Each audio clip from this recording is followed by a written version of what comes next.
The globalists, who know that Obama is going to promote their plan, want to make him such a superhero that nobody will question what he's doing. They'll be so preoccupied with who he is, or where he is, or what he's saying, or what he's wearing, or something like that. The idea of making him into a celebrity is very valuable because that way people are less inclined to ask, what is he doing? So that's very useful to these people. Similar plans of social control have been continuously carried out by operatives of the Ford Foundation, who Obama has worked for over the last 30 years. Many of the strategies used to control populations were originally developed by Edward Bernays, who coined the phrase public relations. Bernays said that if you manufacture an authoritative figure who repeats the same messages over and over, that this will appeal to the masses' subconscious desires. Yes, we can. The unwashed masses will helplessly follow the leader and go along with any message they spout. Yes, we can. Yes, we can. We shall overcome. Yes, we can. We will respond with that timeless creed that sums up the spirit of a people. Yes, we can. Thank you. Today, these exact techniques are being used with devastating effect against the general population. Obama is the latest version of 21st century mass mind control. The psych warfare engineers are counting on Obama to finish the plan they began decades ago. Beyond their plans to devastate the economy for global consolidation, a new international framework of draconian law is being constructed to establish a system of neo-feudalistic serfdom. Remember, it was Bill Clinton who gave us NAFTA. And it was Al Gore, the hero of the environmental movement, who was the hatchet man for the Clinton administration to cram NAFTA down the throats of a reluctant Congress. Now, this is a good deal for our country, Larry, and let me explain why. Al Gore, who carried the ball for NAFTA and GATT, is now one of the top standard bearers for the elite's agenda. I didn't interrupt you. Okay, now, guys. Then maybe it just... Is this... NAFTA. Why? Huge numbers of manufacturing jobs left Canada, came into the United States because of a 15% wage differential. We pay our workers less in Canada. Now, when you've got a 7-to-1 wage differential between the United States and Mexico, you will hear the giant sucking sound. No, there's a political lesson, there's a business lesson. Sorry. He serves as the front man for the carbon tax cap and trade scheme, which will not only increase taxes on every American, but will also transfer our national sovereignty and rights to a tyrannical world government, all in the name of saving the earth. Is the legislation that we are discussing here today, is that something that you are going to personally benefit from? If you believe that the reason I have been working on this issue for 30 years is because of greed, you don't know me. I've been willing to put my money where my mouth is. Do you think there's something wrong with being active in business in this country? I am simply asking for clarification. I'm proud of it. The relationship. I'm proud of it. My name's Dr. Tim Ball. I'm a climatologist. I have a PhD in climatology from the Queen Mary College, the University of London, England. And I've been studying climate both with my 9 years in the Canadian Air Force, where it was essential to flying, and then after that at the university. So it's essentially been the whole theme of my career. Initially called climate skeptics. I said, but all scientists are skeptics. If you're not a skeptic, you're not a scientist. And then when that didn't work, then they came out with the charge that we were climate change deniers. And I remember when I was first called a denier, and it was in the Times of London and England, and of course the word denier was clearly deliberately chosen because of the Holocaust connotations of that term. So it was not only a charge that you were ignoring the truth, but you were doing it in a very evil way.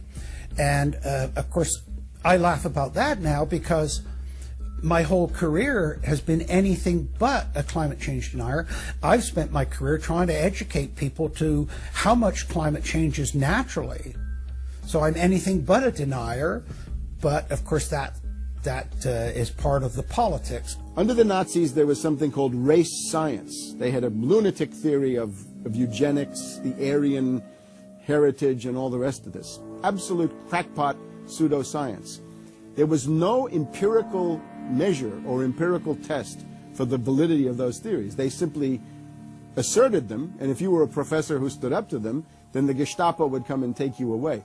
We are perilously close to such a situation right now. Any academic, any other figure standing up to say the global warming theory of Al Gore is a piece of crackpot nonsense is in danger. You'd be fired from a government job, and in many universities, your job would be in danger. And of course, it's also part of what's called ad hominem, that if you can't defeat the person's argument rationally, you start attacking the person. And we see that with these terms, and we see it with Al Gore calling them flat earthers. Congressman, you began by denying that there is a consensus on the science.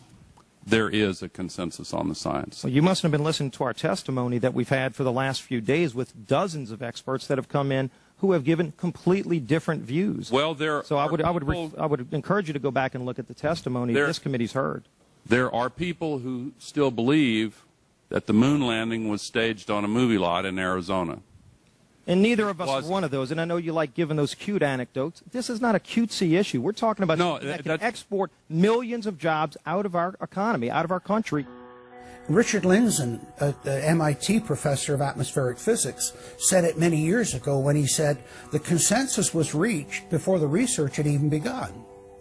And then scientists like myself that stood up and said, hold on a minute, I got problems with it. Oh, paid by the oil companies, don't trust that guy.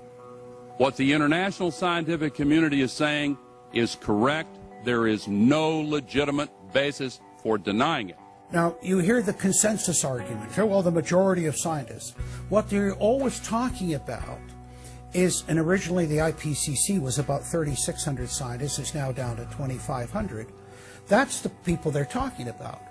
But when you look at it, most of them are bureaucrats. They're not scientists at all. And very, very few of them are actual climate experts. Now, the consequences of that, and whether that's because of man-made CO2, I think are debatable. If CO2 is not causing the climate change, what is? What are the major driving factors? And so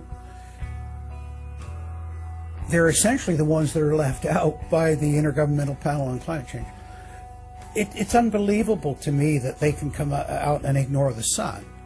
I mean, everybody knows the sun goes in, it gets cool. You notice that, right? You have an eclipse, the temperature drops, and the birds start to get excited and so on. And when you look at the seasonal changes with the sun, how you can suggest that the sun is not a factor is really quite remarkable. Giving us false scientific information is not going to clean up our environment. Speaking with a lot of promises and innuendo is not going to help clean up our environment. The globalists have co-opted the environmental movement. There are a lot of real environmental problems we face, like genetic engineering, where they're splicing plants, animals, insects, you name it. Toxic waste dumping in the ocean.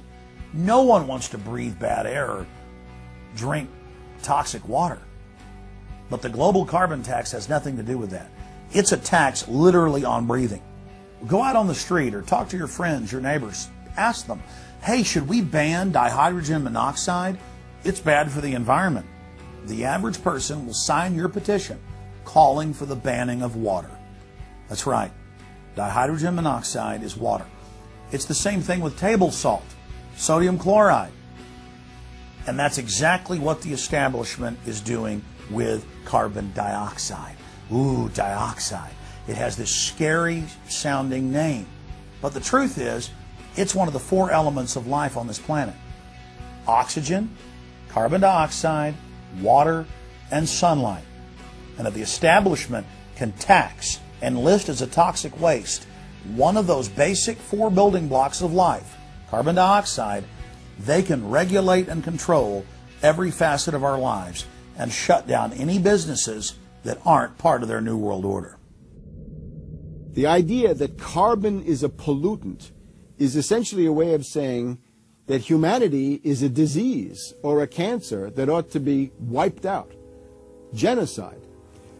People have argued in this environmental coterie around Obama, around Holdren, the theoretician of de-development, who is now the science advisor of the White House, really the anti-science advisor. They've argued that babies are carbon monsters, carbon machines, and that every time you breathe out carbon dioxide, you're part of the pollution of the planet.